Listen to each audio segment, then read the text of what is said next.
Does this work? No, not yet, not yet. All right. Okay.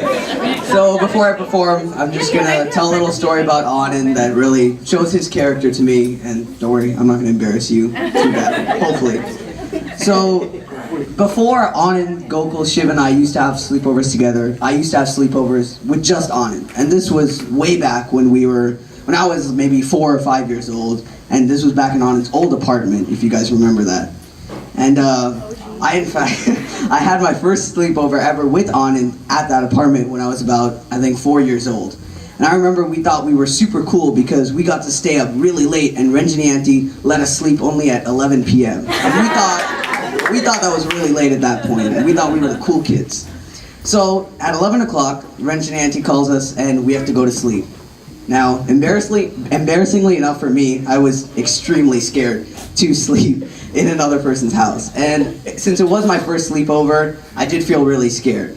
So Anand was supposed to sleep on the top bunk, and I was supposed to sleep on the bottom bunk. And I told Anand that I was feeling really scared. But because he was such a considerate friend, well, he let me sleep with him in the top bunk. So there we were.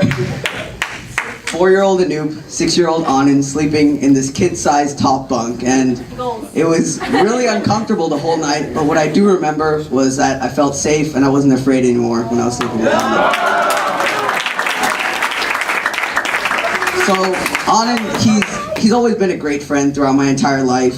Because he's almost the guinea pig of our group, I've always been able to learn from him, I guess you could say. And Anand has taught me a lot. Whenever I've entered high school or had new questions about anything, I would go to Anand, and he would give me amazing advice on how I can best live my life. So, although I may not say it all the time, Anand, I do look up to you as a role model, like the older brother that I've never had. But most importantly, you've been one of my best friends ever since I was in diapers up until now, when you're graduating. So I hope you have fun with college. Thank you.